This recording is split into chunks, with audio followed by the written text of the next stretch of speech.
ಮುಂಚಿತವಾಗಿದ್ದಂತಹ ನೀತಿ, ಆ ಒಂದು ಪರಿಶುದ್ಧತೆ, ಆ ಒಂದು ವಿಷಯಗಳು ಕಳೆದು ಹೋದವು. ಆದ್ರೆ ಕ್ರಿಸ್ತನ ಮುಖಾಂತರವಾಗಿ ಅವು ಪುನಶ್ಚೇತನ ಮಾಡಲ್ಪಟ್ಟವು. When man committed sin, the original righteousness was lost. ಮನುಷ್ಯನು ಪಾಪ ಮಾಡಿದಾಗ ಆ ಮುಂಚೆ ಇದ್ದಂತಹ ನೀತಿಯು ಅಳಿದು ಹೋಯ್ತು ಅಥವಾ ಕಳೆದು ಹೋಯ್ತು. But it is restored in the redemption of the Lord Jesus Christ.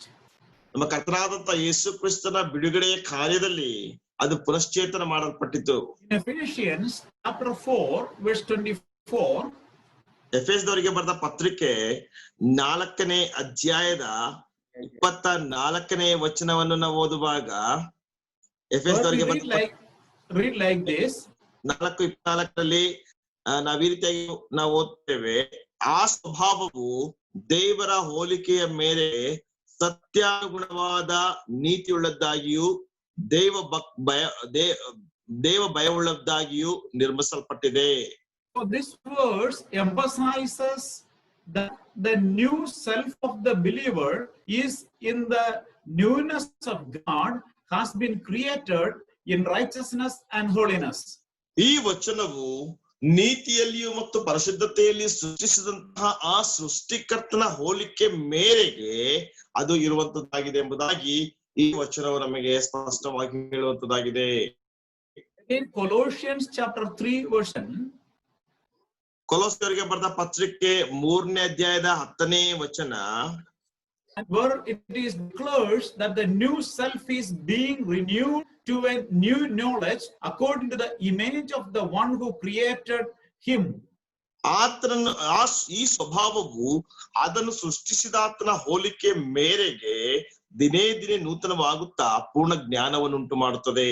This is a reference to Genesis chapter 1 verse 26. ಈ ಒಂದು ವಚನವು ಆದಿಕಾಂಡ 1ನೇ ಅಧ್ಯಾಯ 26ನೇ ವಚನಕ್ಕೆ ಹೋಲಿಕೆ ಆಗಿರುವಂತದ್ದಾಗಿದೆ. So man has a moral sense. ಮನುಷ್ಯನಿಗೆ ಒಂದು ನೈತಿಕವಾದಂತಹ ಬುದ್ಧಿ ಅಥವಾ ಜ್ಞಾನ ಇದೆ. God is a holy God. ಯಾಕೆ ನಮ್ಮ ದೇವರು ಪರಿಶುದ್ಧನಾದ ದೇವರು. That righteousness, that holiness, in that righteousness and holiness God created man. ಆ ಒಂದು ನೀತಿಯಲ್ಲಿ ಪರಿಶುದ್ಧತೆಯಲ್ಲಿ ದೇವರು ಮನುಷ್ಯನನ್ನು ಸೃಷ್ಟಿಸಿದನು. Though man lost that holiness at the time of fall, ಆ ಒಂದು ಬೀಳುವಿಕೆಯ ಸಮಯದಲ್ಲಿ ಮನುಷ್ಯನು ತನ್ನ ಪರಿಶುದ್ಧತೆಯನ್ನು ಕಳೆದುಕೊಂಡದ್ದಾಗಿಯೂ, praise God that we have regained it through the redemption of the Lord Jesus Christ. ಕರ್ತನಿಗೆ ಸ್ತೋತ್ರವಾಗಲಿ. ಕರ್ತನಾದ ಯೇಸು ಕ್ರಿಸ್ತನ ಬಿಡುಗಡೆಯ ಕಾರ್ಯದಲ್ಲಿ ನಾವು ಅದನ್ನ ಪುನಃ ಪಡ್ಕೊಂಡಿದ್ದೇವೆ. Ephesians 4:24 and Colossians 3:10 teach us this very truth. ಎಫೆಸದವರಿಗೆ ಬರೆದ ಪತ್ರಿಕೆ 4ನೇ ಅಧ್ಯಾಯ 24ನೇ ವಚನ ಮತ್ತು ಕೊಲೊಸ್ಸೆ 3ನೇ ಅಧ್ಯಾಯ 10ನೇ ವಚನ ಈ ಒಂದು ನಿರ್ದಿಷ್ಟವಾದ ತತ್ವ, ಈ ಒಂದು ನೈಜವಾದಂತಹ ಸತ್ಯವನ್ನ ಅದು ನಮಗೆ ಬೋಧಿಸುವಂತದ್ದಾಗಿದೆ. The immaterial aspect of human being. ಮನುಷ್ಯನಲ್ಲಿರುವಂತಹ ಸ್ವಾಭಾವಿಕವಾದಂತಹ ಆ ಒಂದು ಅಂಶಗಳು. That we have seen what is now the image of God in man. ಮನುಷ್ಯನಲ್ಲಿ ದೇವರ ಆ ಒಂದು ಸಾರೂಪ್ಯ ಏನೆಂಬುದಾಗಿ ನಾವು ನೋಡುತ್ತಾ ಬಂದೆವು. And we have seen 3 important things included in the person in the image of God in man. ಆ ದೇವರ ಒಂದು ಸಾರೂಪ್ಯದಲ್ಲಿ, ಮನುಷ್ಯನಲ್ಲಿರುವಂತಹ ದೇವರ ಸಾರೂಪ್ಯದಲ್ಲಿ ಇರುವಂತಹ 3 ಅಂಶಗಳು ಏನೆಂಬುದಾಗಿ ಸಹ ನಾವು ನೋಡಿದೆವು. Personality, ವ್ಯಕ್ತಿತ್ವ, spirituality, ಆತ್ಮಿಕತೆ, morality. ನೈತಿಕತೆ. Now we are going to discuss composition of the non-material part of man. ಅಸಾಮಗ್ರಿಕವಾದಂತಹ ಮನುಷ್ಯನಲ್ಲಿರುವಂತಹ ಅಸಾಮಗ್ರಿಕವಾದಂತಹ ಆ ಒಂದು ಭಾಗದಲ್ಲಿರುವಂತಹ ವಿಷಯಗಳೇನೆಂಬುದಾಗಿ ನಾವು ನೋಡಿಕೊಳ್ಳೋಣ. In other words, how many parts are there in the immaterial aspect of human being? ಮನುಷ್ಯನಲ್ಲಿರುವಂತಹ ಅಸಾಮಗ್ರಿಕವಾದಂತಹ ಭಾಗದಲ್ಲಿ ಎಷ್ಟು ಭಾಗಗಳಿದೆ ಎಂಬುದಾಗಿ ನಾವು ನೋಡಿಕೊಳ್ಳೋಣ. So while most acknowledge that man has non-material and material aspect, ಆ ಮನುಷ್ಯನಿಗೆ ಸಾಮಗ್ರಿಕವಾದಂತಹ ಮತ್ತು ಅಸಾಮಗ್ರಿಕವಾದಂತಹ ಅಂಶವಿದೆ ಎಂಬುದಾಗಿ ನಾವು ನೋಡ್ತೇವೆ. but there is a difference of opinion concerning the aspect included in the immaterial part. ಮತ್ತು ಆ ಒಂದು ಅಸಾಮಗ್ರಿಕವಾದಂತಹ ವಿಷಯದ ಕುರಿತಾಗಿ ಒಂದು ರೀತಿಯಾದಂತಹ ಹೇಳಿಕೆಗಳನ್ನ ನಾವು ನೋಡ್ತೇವೆ. The question is, are the soul and spirit distinct or are they same? ಆ ಆತ್ಮ ಮತ್ತು ಪ್ರಾಣ ಅವೆರಡು ಸಹ ವ್ಯತ್ಯಸ್ತ ಉಳ್ಳಂತದ್ದು ಅಥವಾ ಅವೆರಡು ಸಹ ಒಂದೇ ಆಗಿದೆಯೋ? There are few views concerning that, since it is majority of the audience are from the church. I'm not going to confuse you with the various theories. ಅನೇಕ ರೀತಿಯಾದಂತಹ ದೃಷ್ಟಿಕೋನಗಳಿವೆ, ಆದ್ರೆ ಇಲ್ಲಿ ನಾನು ಕೇಳಿಸಿಕೊಳ್ಳುತ್ತಾ ಇರುವಂತಹ ಅನೇಕರು ಸಭೆಯಿಂದ ಬಂದಂತವರಾದ್ದರಿಂದ ನಿಮ್ಮನ್ನ ನಾನು ಗೊಂದಲಕ್ಕೀಡು ಮಾಡ್ಲಿಕ್ಕೆ ನನಗೆ ಇಷ್ಟ ಇಲ್ಲ. Let me give you what the Bible teaches concerning the immaterial aspect of human being. ಮನುಷ್ಯನಲ್ಲಿರುವಂತಹ ಸಾಮಗ್ರಿಕವಾದಂತಹ ವಿಷಯದ ಕುರಿತಾಗಿ ದೇವರ ವಾಕ್ಯ ಏನು ಹೇಳುತ್ತದೆ ಎಂಬುದಾಗಿ ನಾನು ಕಲಿಸಲೇಬೇಕು. So there are three aspects in the components of man. ಮನುಷ್ಯನಲ್ಲಿರುವಂತಹ ಅಂಶಗಳಲ್ಲಿ ಮೂರು ಪ್ರಾಮುಖ್ಯವಾದಂತಹ ಅಂಶಗಳಿವೆ. The first one is body, that is immaterial aspect, which we have seen it in detail. ಮೊದಲನೇದಾಗಿ ಶರೀರ, ಅದರ ಸಾಮಗ್ರಿಕವಾದಂತಹ ವಿಷಯ, ಅದನ್ನ ನಾವು ಟ್ರಿನಿಟಿಯಲ್ಲಿ ನೋಡ್ತೇವೆ. Second one is soul. ಎರಡನೇದಾಗಿ ಪ್ರಾಣ. Third one is spirit. ಮತ್ತು ಮೂರನೇದಾಗಿ ಆತ್ಮ. So we can say like this. ನಾವ್ ಈ ರೀತಿಯಾಗಿ ಹೇಳ್ಬೋದು, Body is seen as a world conscious. ಆ ದೇಹವನ್ನ ನಾವು ಲೌಕಿಕವಾದಂತಹ ಒಂದು ಗಮನದಲ್ಲಿ ನಾವು ನೋಡೋ ದೃಷ್ಟಿಕೋನದಲ್ಲಿ ನೋಡಬಹುದು. Soul as a self conscious. ಮತ್ತು ಪ್ರಾಣ ಎನ್ನುವಂಥದ್ದು ನಮ್ಮ ಸ್ವಾಭಾವಿಕವಾದಂತಹ ಜ್ಞಾನದಲ್ಲಿ ನೋಡಬಹುದು. Spirit as God conscious. ಮತ್ತು ಮೂರನೇದಾಗಿರುವಂತಹ ಆತ್ಮವನ್ನ ದೇವರ ಒಂದು ದೃಷ್ಟಿಕೋನದಲ್ಲಿ ನಾವು ನೋಡಬಹುದು. Soul is seen as a lower power consisting of man's imagination, memory and understanding. ಪ್ರಾಣ ಎನ್ನುವಂಥದ್ದು ಮನುಷ್ಯನ ಊಹೆ ಮತ್ತು ಅರ್ಥೈಸುವಿಕೆ ತತ್ವಜ್ಞಾನದ ಕುರಿತಾಗಿರುವಂತಹ ವಿಷಯವನ್ನು ಹೇಳುವಂತದ್ದಾಗಿದೆ. There are three things included in the soul, that is imagination, memory and understanding. ಈ ಪ್ರಾಣದಲ್ಲಿ ಮೂರು ವಿಷಯಗಳು ಒಳಗೊಂಡಿದೆ: ಅರ್ಥ ಮಾಡಿಕೊಳ್ಳುವಂಥದ್ದು ಮತ್ತು ಜ್ಞಾನ ಮತ್ತು ಜ್ಞಾಪಕ ಶಕ್ತಿ. Spirit is a higher power consisting of reason, conscience and will. ಮತ್ತು ಆತ್ಮವು ಸ್ವಲ್ಪ ಮೇಲ್ಮಟ್ಟದಲ್ಲಿರುವಂಥದ್ದು, ಅದು ಕಾರಣಗಳನ್ನು ಹುಡುಕುವಂಥದ್ದು, ಒಳ್ಳೇದ್ಯಾವುದು ಕೆಟ್ಟದ್ಯಾವುದು ಎಂಬುದಾಗಿ ನೋಡುವಂಥದ್ದು, ಮತ್ತು ಅದಕ್ಕೆ ಜ್ಞಾನ ಇದೆ ಮತ್ತು ಅದನ್ನು ಒಂದು ಪರಿಶುದ್ಧವಾದ ರೀತಿಯಲ್ಲಿ ಜೀವಿಸಬೇಕೆಂಬುದಾಗಿ ಆಲೋಚನೆ ಮಾಡುವಂತದ್ದಾಗಿದೆ. As far as the material part is concerned, we have only one part, that is our body. ಸಾಮಗ್ರಿಕವಾದಂತಹ ಭಾಗವನ್ನು ನಾವು ಪರಿಗಣಿಸುವಾಗ ಅದು ಒಂದೇ ಒಂದು ಭಾಗ ಇದೆ, ದೇಹ. But as far as the immaterial part is concerned, ಅಸಾಮಗ್ರಿಕವಾದಂತಹ ವಿಷಯದ ಕುರಿತಾಗಿ ನಾವು ಪರಿಗಣಿಸುವಾಗ two part in immaterial aspect. ಅಸಾಮಗ್ರಿಕವಾದಂತಹ ವಿಷಯದಲ್ಲಿ ಎರಡು ಭಾಗಗಳಿವೆ, Soul and spirit. ಪ್ರಾಣ ಮತ್ತು ಆತ್ಮ. We were trying to understand what is the distinction between soul and spirit in man. ಮನುಷ್ಯನಲ್ಲಿರುವಂತಹ ಪ್ರಾಣ ಮತ್ತು ದೇಹಕ್ಕಿರುವಂತಹ ವ್ಯತ್ಯಾಸ ಏನೆಂಬುದಾಗಿ ನಾವು ಅರ್ಥ ಮಾಡಿಕೊಳ್ಳಿಕ್ಕೆ ಪ್ರಯತ್ನಿಸ್ತಾ ಇದ್ದೇವೆ. Let me once again clarify the distinction between soul and spirit. ಮತ್ತೊಂದು ಸಾರಿ ಪ್ರಾಣ ಮತ್ತು ಆತ್ಮಕ್ಕಿರುವಂತಹ ವ್ಯತ್ಯಾಸವನ್ನ ಮತ್ತೊಂದು ಆವರ್ತಿ ನಿಮಗೆ ನಾನು ಸ್ಪಷ್ಟೀಕರಿಸ್ತೇನೆ. Soul is seen as a lower power consisting of man's imagination, memory and understanding. ಮನುಷ್ಯನ ಜ್ಞಾಪಕ ಶಕ್ತಿ, ಅರ್ಥ ಮಾಡಿಕೊಳ್ಳುವಂಥದ್ದು ಮತ್ತು ಜ್ಞಾನವನ್ನು ಪಡ್ಕೊಳ್ಳುವಂತದ್ದಾಗಿ ಕೆಳಮಟ್ಟದ ಅಥವಾ ಕೆಳಭಾಗದಲ್ಲಿ ಈ ಪ್ರಾಣ ಎನ್ನುವಂಥದ್ದು ಅದು ಪರಿಗಣಿಸಲ್ಪಟ್ಟಿದೆ. The spirit is a higher power. ಮತ್ತು ಆತ್ಮ ಎನ್ನುವಂಥದ್ದು ಉನ್ನತವಾದಂತಹ ಶಕ್ತಿ. It consisting of reason, conscience and will. ಅದು ಕಾರಣಗಳನ್ನು ಹುಡುಕುವಂಥದ್ದು, ಮನಸ್ಸಾಕ್ಷಿ ಮತ್ತು ಚಿತ್ತ. Now let me give you a few biblical references to show that man has three parts. That means body, soul and spirit. ಮನುಷ್ಯನಲ್ಲಿ ಮೂರು ಭಾಗಗಳಿವೆ, ಅದು ದೇಹ, ಪ್ರಾಣ, ಆತ್ಮ ಎಂಬುದಾಗಿ ತೋರಿಸುವುದಕ್ಕೆ ದೇವರ ವಾಕ್ಯದಿಂದ ನಿಮಗೆ ಕೆಲವು ದೇವರ ವಾಕ್ಯದ ವಚನ ಭಾಗಗಳನ್ನು ನಿಮಗೆ ಕೊಡ್ತೇನೆ. First support, our God is triune God. ಮೊಟ್ಟ ಮೊದಲನೇದಾಗಿ ನಮ್ಮ ದೇವರು ತ್ರಯೇಕ ದೇವರಾಗಿದ್ದಾನೆ. And also, there are three personalities in Trinity. ಮತ್ತು ತ್ರಯೇಕತ್ವದಲ್ಲಿಯೂ ಸಹ ವ್ಯಕ್ತಿತ್ವಗಳಿವೆ. Therefore, it is apt to believe there are three aspects in human being when God created him in his image and likeness.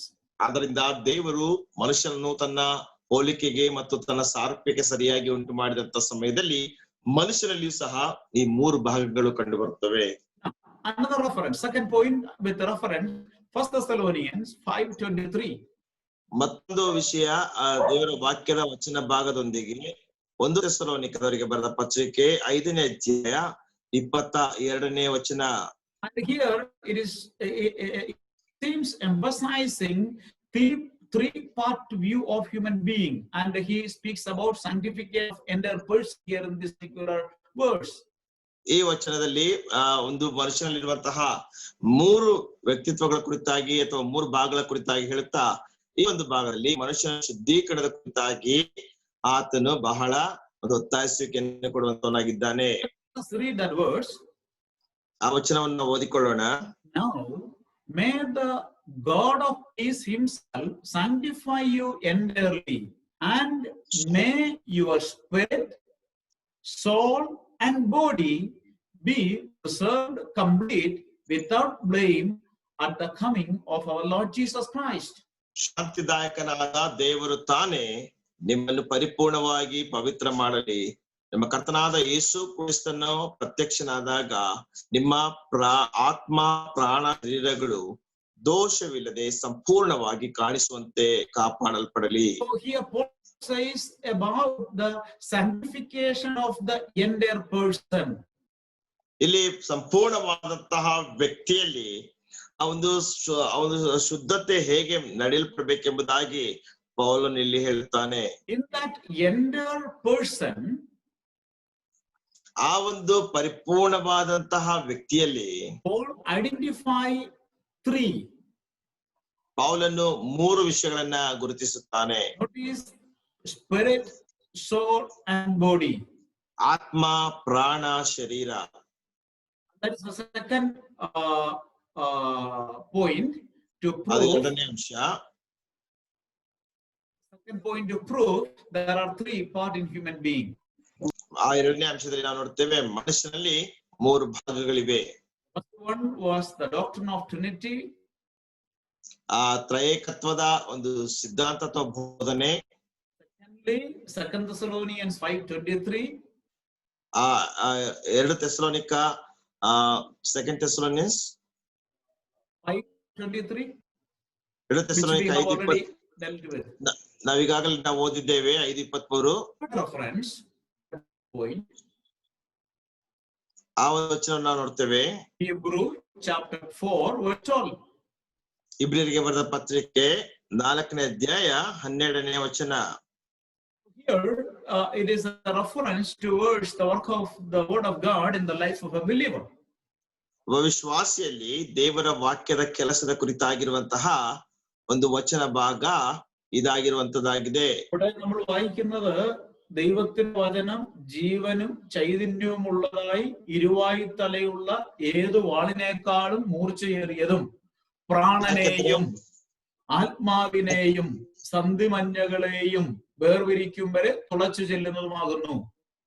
ಯಾಕೆಂದ್ರೆ ದೇವರ ವಾಕ್ಯವು ಸಜೀವವಾದದ್ದು, ಕಾರ್ಯಸಾಧಕವಾದದ್ದು, ಯಾವ ಇಬ್ಬಾಯಿ ಕತ್ತಿಗಿಂತಲೂ ಹದವಾದದ್ದು, ಪ್ರಾಣ ಆತ್ಮಗಳನ್ನು ಕೀಲು ಮಜ್ಜೆಗಳನ್ನು ವಿಭಾಗಿಸುವಷ್ಟು ಮಟ್ಟಿಗೆ ದೂರಿ ಹೋಗುವಂತದ್ದು, ಹೃದಯದ ಆಲೋಚನೆಗಳನ್ನು ಉದ್ದೇಶಗಳನ್ನು ವಿವೇಚಿಸುವಂತದ್ದು ಆಗಿದೆ. Here the soul and spirit is distinguished here in this verse. ಈ ವಚನದಲ್ಲಿ ಆತ್ಮ ಮತ್ತು ಪ್ರಾಣವು ಅದು ವ್ಯತ್ಯಾಸವುಳ್ಳಂತದ್ದಾಗಿ ನಾವು ನೋಡುತ್ತೇವೆ. Some people say that the soul and spirit is same. There is no distinction between these two. ಕೆಲವು ಜನರು ಹೇಳುತ್ತಾರೆ ಆತ್ಮ ಪ್ರಾಣ ಎರಡು ಸಹ ಒಂದೇ ಆಗಿದೆ, ಇವೆರಡರ ಮಧ್ಯದಲ್ಲಿ ಯಾವುದೇ ರೀತಿಯಾದಂತಹ ವ್ಯತ್ಯಾಸ ಇಲ್ಲ. But all these references are very clear. It is distinguished in the Bible. Soul and spirit is clearly distinguished in the Bible. ಆದ್ರೆ ಇವೆರಡು ಸಹ ಬೇರೆ ಬೇರೆ ಆಗಿದೆ ಎಂಬುದಾಗಿ ಅಥವಾ ಎರಡಕ್ಕೂ ಸಹ ವ್ಯತ್ಯಾಸ ಇದೆ ಎಂಬುದಾಗಿ ಈ ಎಲ್ಲಾ ವಚನಗಳು ನಮಗೆ ತಿಳಿಸುವಂತದ್ದಾಗಿದೆ. And the fourth evidence to say that man is consisting of three parts. ಮನುಷ್ಯನಲ್ಲಿ ಮೂರು ಭಾಗಗಳಿದೆ ಎಂಬುದಾಗಿ ಹೇಳುವುದಕ್ಕೋಸ್ಕರವಾಗಿ ನಾಲ್ಕನೆಯ ಒಂದು ವಚನ ಭಾಗ Second Corinthians chapter 5 verse 1. ಕೊರಿಂಥದವರಿಗೆ ಬರೆದ ಎರಡನೇ ಪತ್ರಿಕೆ 5ನೇ ಅಧ್ಯಾಯ 1ನೇ ವಚನ. Second Corinthians chapter 5 verse 1. 2 ಕೊರಿಂಥ 5ನೇ ಅಧ್ಯಾಯ 1ನೇ ವಚನ. ಭೂಮಿಯ ಮೇಲಿರುವ ನಮ್ಮ ಮನೆಯು ಅಂದರೆ ನಮ್ಮ ದೇಹವೆಂಬ ಗುಡಾರವು ಕಿತ್ತು ಹಾಕಲ್ಪಟ್ಟರು, ದೇವರಿಂದುಂಟಾದ ಒಂದು ಕಟ್ಟಡವು ಪರಲೋಕದಲ್ಲಿ ನಮಗುಂಟೆಂದು ಬಲ್ಲೆವು, ಅದು ಕೈಯಿಂದ ಕಟ್ಟಿದ ಮನೆಯಾಗಿರದೆ നിത്യವಾಗಿರುವಂತದ್ದಾಗಿದೆ. നാലാമതായി മനുഷ്യ ശരീരത്തെ ഒരു കൂടാരമായി ചിത്രീകരിച്ചിരിക്കുന്നു. ನಾಲ್ಕನೇದಾಗಿ ಮನುಷ್ಯನ ಶರೀರವನ್ನು ಒಂದು ದೇಹವನ್ನು ಒಂದು ಗುಡಾರವಾಗಿ ಅದು ಚಿತ್ರಿಸಲ್ಪಟ್ಟಿದೆ. ഈ കൂടാരം സമാഗമന കൂടാരത്തിന് സദൃശ്യമാണ് എന്ന ഒരു ആലങ്കാരിക ചിന്ത നമുക്ക് ഇവിടെ കിട്ടും. ಈ ಗುಡಾರವು ಒಂದು ದೇವದರ್ಶನ ಗುಡಾರಕ್ಕೆ ಹೋಲಿಕೆಯಾಗಿದೆ ಅಥವಾ ರೂಪಾಲಂಕಾರವಾಗಿದೆ ಎಂಬುದಾಗಿ ನಾವು ನೋಡುತ್ತೇವೆ. സമാഗമന കൂടാരത്തിന് പ്രാകാരം, വിശുദ്ധ സ്ഥലം, അതിവിശുദ്ധ സ്ഥലം എന്നീ മൂന്ന് പ്രധാന ഭാഗങ്ങളാണ് ഉള്ളത്. ದೇವದರ್ಶನ ಗುಡಾರದಲ್ಲಿ ಪ್ರಾಕಾರ, ಪರಿಶುದ್ಧ ಸ್ಥಳ ಮತ್ತು ಅತಿ ಪರಿಶುದ್ಧ ಸ್ಥಳ ಎಂಬಂತಹ ಈ ಮೂರು ಭಾಗಗಳಿವೆ. അതുപോലെ മനുഷ്യന് മൂന്ന് ഘടകങ്ങളുണ്ട്. ಆದ್ರಿಂದ ಮನುಷ್ಯನಲ್ಲಿಯೂ ಸಹ ಮೂರು ಭಾಗಗಳು ಅಥವಾ ಮೂರು ಘಟಕಗಳಿವೆ. That is the fourth evidence to say that there are three human beings. ಅದು ಮನುಷ್ಯನಲ್ಲಿ ಮೂರು ಭಾಗಗಳಿವೆ ಅಥವಾ ಮೂರು ಭಾಗಗಳಿವೆ ಎಂಬುದಾಗಿ ಹೇಳಲಿಕ್ಕೆ ನಾಲ್ಕನೆಯ ಒಂದು ಪುರಾವೆಯಾಗಿದೆ. All three components in the making of human being. ಮನುಷ್ಯನನ್ನು ಉಂಟು ಮಾಡುವಲ್ಲಿ ಈ ಎಲ್ಲಾ ಮೂರು ವಿಷಯಗಳು ಒಳಗೊಂಡಿವೆ. And fifth and final proof to say that there are three components in human being. ಮನುಷ್ಯನಲ್ಲಿ ಮೂರು ಭಾಗಗಳಿವೆ ಎಂಬುದಾಗಿ ಹೇಳುವುದಕ್ಕೋಸ್ಕರವಾಗಿ ಐದನೇ ಮತ್ತು ಕೊನೆಯದಾಗಿರುವಂತಹ ಒಂದು ಪುರಾವೆ. First Corinthians chapter 2 from verses 14 till chapter 3 verse 4. രണ്ടാം അധ്യായം 14 തൊട്ട് 3-4 വരെയുള്ള വാക്യങ്ങൾ. ಕೊರಿಂಥದವರಿಗೆ ಬರೆದ ಮೊದಲನೇ ಪತ್ರಿಕೆ 2ನೇ ಅಧ್ಯಾಯದ 14ನೇ ವಚನದಿಂದ 3ನೇ ಅಧ್ಯಾಯದ 4ನೇ ವಚನದವರೆಗೆ ನಾವು ನೋಡ್ತೇವೆ. So here the human beings are classified into three. ಇಲ್ಲಿ ಮನುಷ್ಯನು ಮೂರು ಭಾಗಗಳಾಗಿ ವಿಂಗಡಿಸಲ್ಪಟ್ಟಿದ್ದಾನೆ. Threefold classification of human being. ಮನುಷ್ಯನ ಮೂರು ವಿಧವಾದ ಅಥವಾ ಮೂರು ಭಾಗವಾದಂತಹ ವಿಂಗಡಣೆ. Natural man, ಆ ಪ್ರಾಕೃತ ಮನುಷ್ಯನು, that is natural means fleshly man. ಪ್ರಾಕೃತ ಮನುಷ್ಯನಂದ್ರೆ ಸ್ವಾಭಾವಿಕವಾದ ಅಥವಾ ಶರೀರಕ್ಕನುಸಾರವಾದಂತಹ ಮನುಷ್ಯನು. Next one is the carnal man. ಎರಡನೇದಾಗಿ ಕಾರ್ನಲ್ ಮ್ಯಾನ್ ಅಥವಾ ಆತ ಶರೀರ ಭಾವ ಸ್ವಭಾವವುಳ್ಳಂತಹ ಒಬ್ಬ ವ್ಯಕ್ತಿಯಾಗಿದ್ದಾನೆ. Carnal, the word, the original language and meaning of that word is soulish. ಆ ಕಾರ್ನಲ್ ಎಂಬುದಾಗಿರುವಂತಹ ಮೂಲ ಪದದ ಅರ್ಥವೇನೆಂದ್ರೆ ಆತನು ಪ್ರಾಣಕ್ಕೆ ತಕ್ಕಂತವನಾಗಿದ್ದಾನೆ. And the third one is spiritual. ಮತ್ತು ಮೂರನೇದು ಆತ್ಮೀಯ ಮನುಷ್ಯನು. So here from this also we can understand there are three aspects in human being. ಇಲ್ಲಿ ಸಹ ನಾವು ಅರ್ಥ ಮಾಡಿಕೊಳ್ಳುತ್ತೇವೆ ಮನುಷ್ಯನಲ್ಲಿ ಮೂರು ಭಾಗಗಳಿವೆ ಅಥವಾ ಮೂರು ವಿಷಯಗಳಿವೆ. So these are the 5 evidences to say or prove there are three components in human being. ಮನುಷ್ಯನಲ್ಲಿ ಮೂರು ವಿಷಯಗಳಿವೆ ಅಥವಾ ಮೂರು ಸಾಮಗ್ರಿಗಳಿವೆ ಎಂಬುದಾಗಿ ಇಲ್ಲಿ ನಾವು ಒಂದು ಪುರಾವೆಗಳನ್ನು ನೋಡುತ್ತೇವೆ. So the components of man. ಮನುಷ್ಯನಲ್ಲಿರುವಂತಹ ಸಾಮಗ್ರಿಗಳು. And we have seen the material aspect and immaterial aspect. ನಾವು ನೋಡಿದೆವು ಸಾಮಗ್ರಿಕವಾದಂತಹ ವಿಷಯ ಮತ್ತು ಅಸಾಮಗ್ರಿಕವಾದಂತಹ ವಿಷಯ. In the material aspect we have one component, that is our body. ಆ ಸಾಮಗ್ರಿಕವಾದಂತಹ ವಿಷಯದಲ್ಲಿ ಒಂದು ಅಂಶ ಇದೆ, ಅದು ನಮ್ಮ ದೇಹ. Immaterial component we have two aspects, that is soul and spirit. ಮತ್ತು ಅಸಾಮಗ್ರಿಕವಾದಂತಹ ವಿಷಯದಲ್ಲಿ ಎರಡು ಅಂಶಗಳಿದೆ, ಅದು ಪ್ರಾಣ ಮತ್ತು ಆತ್ಮ. So to conclude the components of human being, we can say that body, soul and spirit. ಮನುಷ್ಯನ ಸೃಷ್ಟಿಯಲ್ಲಿರುವಂತಹ ಆ ಒಂದು ಅಂಶಗಳನ್ನು ನಾವು ಮುಕ್ತಾಯಕ್ಕೆ ತರುವಾಗ ನಾವು ಹೇಳಬಹುದು, ಮನುಷ್ಯನಲ್ಲಿ ಪ್ರಾಣ, ಆತ್ಮ, ಶರೀರಗಳಿವೆ. So one more point along with our anthropology. ನಮ್ಮ ಆಂಥ್ರೋಪಾಲಜಿ ಅಥವಾ ಮನುಷ್ಯನ ಶಾಸ್ತ್ರದಲ್ಲಿ ಮತ್ತೊಂದು ಅಂಶ. Tomorrow we will discuss hamartiology. ನಂತರ ನಾವು ಪಾಪಶಾಸ್ತ್ರದ ಕುರಿತಾಗಿ ಚರ್ಚಿಸೋಣ. The topic, another topic that we are going to discuss today is related to the tomorrow's subject. ನಾವು ಈ ದಿನ ಚರ್ಚಿಸಲಿಕ್ಕಿರುವಂತ ಮತ್ತೊಂದು ಅಂಶ ಅದು ನಾಳಿನ ವಿಷಯಕ್ಕೆ ಸಂಬಂಧಪಟ್ಟದ್ದಾಗಿದೆ. The point we have seen under anthropology is the creation of man. Anthropology ಅಥವಾ ಮನುಷ್ಯ ಶಾಸ್ತ್ರ ಎಂಬುದಾಗಿ ನೋಡುವಾಗ ಮನುಷ್ಯನನ್ನು ಕುರಿತಾದಂಥದ್ದು ಅಥವಾ ಮನುಷ್ಯನ ಸೃಷ್ಟಿಗೆ ಸಂಬಂಧಿಸಿದಂಥದ್ದು. Secondly, we have discussed about components of man. ಮತ್ತೆ ನಾವು ನೋಡ್ತಾ ಬಂದೆವು ಮನುಷ್ಯನಲ್ಲಿರುವಂತಹ ಸಾಮಗ್ರಿಗಳ ಕುರಿತಾಗಿ ನಾವು ಚರ್ಚಿಸುತ್ತಾ ಬಂದೆವು. Now the third point, ಮೂರನೇ ಅಂಶ, fall of man. ಮನುಷ್ಯನ ಬೀಳುವಿಕೆ. So that we read in Genesis chapter 3. ಅದನ್ನ ನಾವು ಆದಿಕಾಂಡ 3ನೇ ಅಧ್ಯಾಯದಲ್ಲಿ ನಾವು ಓದುತ್ತೇವೆ. God created man in his image and likeness in the holiness. ಮನುಷ್ಯನನ್ನು ದೇವರು ತನ್ನ ಸಾರೂಪ್ಯಕ್ಕೆ ತನ್ನ ಹೋಲಿಕೆಗೆ ಅನುಸಾರವಾಗಿ ಆ ಒಂದು ಪರಿಶುದ್ಧತೆಯಲ್ಲಿ ಸೃಷ್ಟಿಸಿದಾಗ್ಯೂ Man disobeyed God and committed sin. ಮನುಷ್ಯನು ದೇವರಿಗೆ ಅವಿಧೇಯನಾಗಿ ಪಾಪ ಮಾಡಿದನು.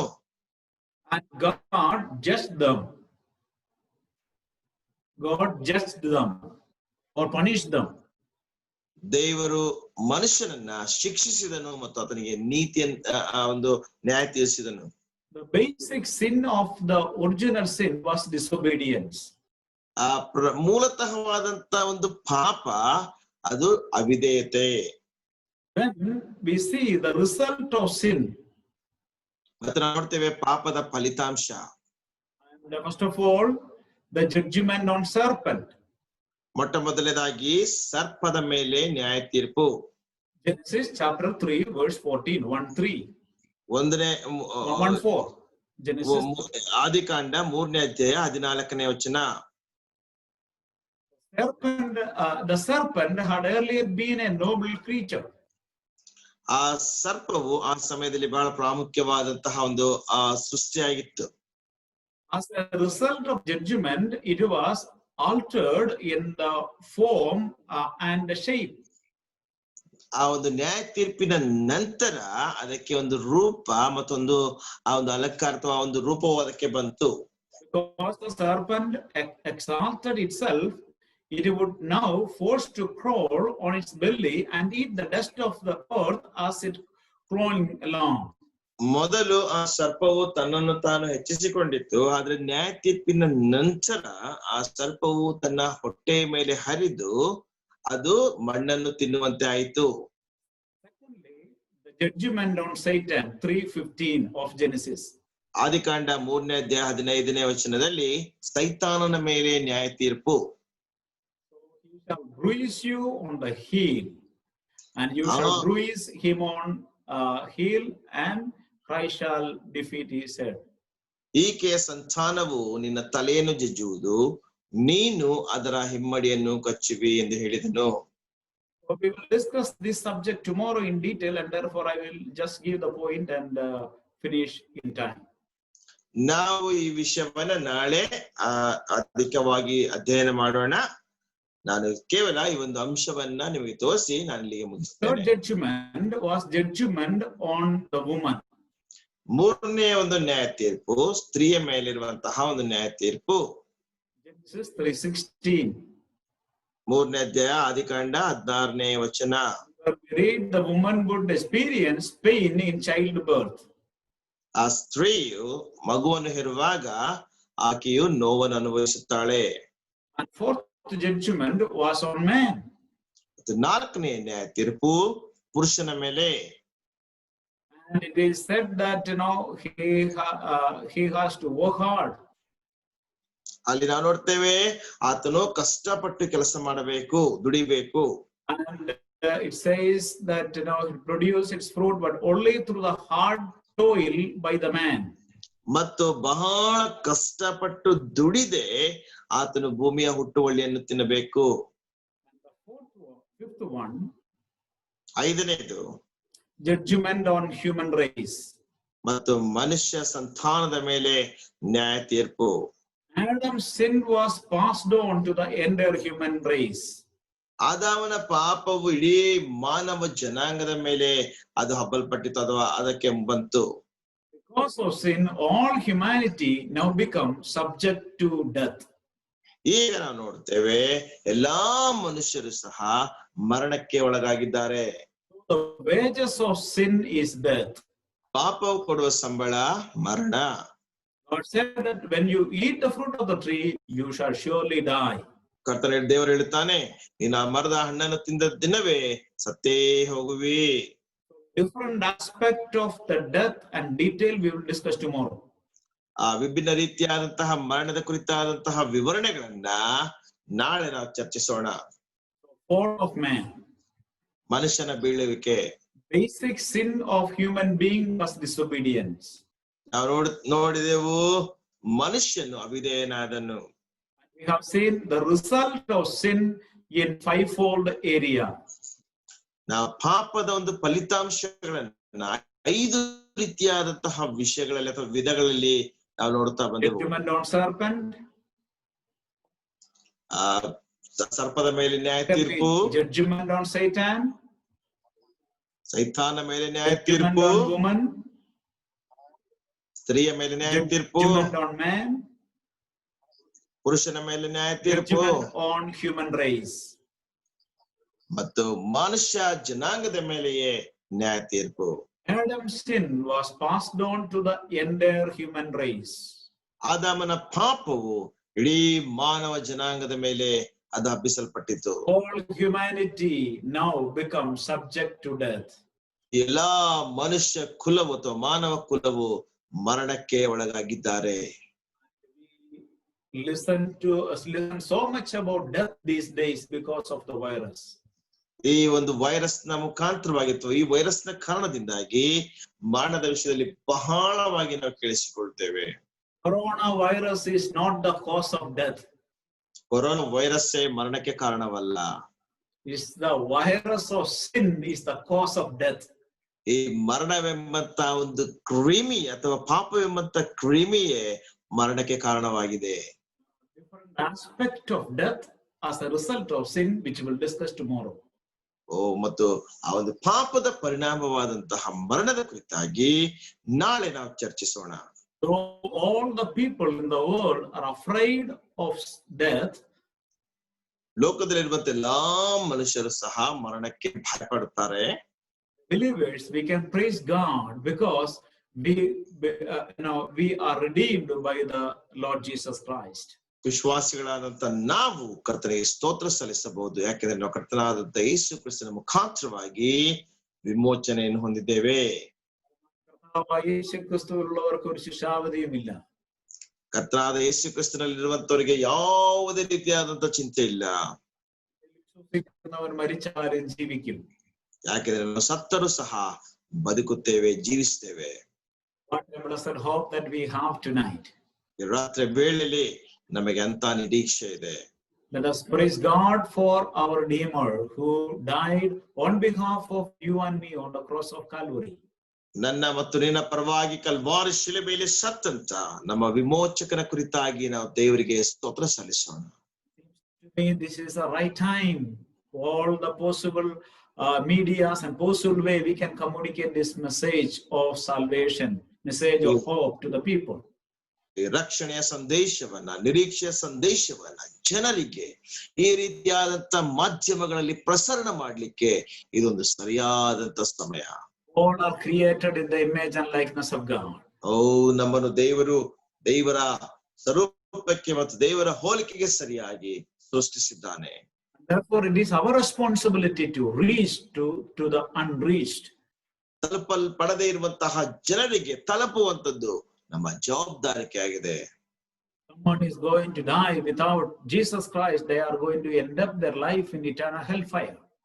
ಯಾರಾದ್ರೂ ಕರ್ತನಾದ ಯೇಸು ಕ್ರಿಸ್ತನಿಲ್ಲದೆ ಈ ಲೋಕವನ್ನು ಬಿಡುವುದಾದ್ರೆ ಅವರು ನಿತ್ಯ ಕಾಲಕ್ಕೂ ಸಹ ಆ ಒಂದು ನರಕಾಗ್ನಿಯಲ್ಲಿ ತಮ್ಮ ಸಮಯವನ್ನು ಕಳೆಯಲಿಕ್ಕೆ ಹೋಗ್ತಾ ಇದ್ದಾರೆ. We are redeemed and saved from eternal hellfire. ನಾವು ನಿತ್ಯತ್ವವಾದಂತಹ ನರಕಾಗ್ನಿಯಿಂದ ರಕ್ಷಿಸಲ್ಪಟ್ಟಿದ್ದೇವೆ, ವಿಮೋಚಿಸಲ್ಪಟ್ಟಿದ್ದೇವೆ. There are millions heading towards the eternal hellfire. ಆದ್ರೆ ಅನೇಕ ಜನರು ಅವರು ನಿತ್ಯವಾದಂತಹ ನರಕಕ್ಕೆ ಹೋಗುತ್ತಾ ಇದ್ದಾರೆ. And therefore, let us communicate or share the message of gospel to the people, so that they may also enjoy the salvation through the Lord Jesus Christ. ಆದ್ದರಿಂದ ಈ ಸುವಾರ್ತಾ ಸಂದೇಶವನ್ನು, ರಕ್ಷಣಾ ಸಂದೇಶವನ್ನ ಜನರೊಟ್ಟಿಗೆ ಸಾರೋಣ. ಅವರು ಸಹ ಈ ಸುವಾರ್ಥ ರಕ್ಷಣೆಯ ಒಂದು ಆನಂದದಲ್ಲಿ ಅವರು ಸಹ ಅನುಭವವನ್ನು ಹೊಂದಲಿ. Tomorrow, God willing, we will be discussing on doctrine of sin. ನಾವು ಕರ್ತನ ಚಿತ್ತವಿರುವುದಾದ್ರೆ ನಾಳೆ ಪಾಪದ ಕುರಿತಾದಂತ ಬೋಧನೆಯನ್ನ ನಾವು ಚರ್ಚಿಸೋಣ. Thanks to all and good night. ಎಲ್ಲರಿಗೂ ಸಹ ವಂದನೆಗಳು. ಶುಭರಾತ್ರಿ.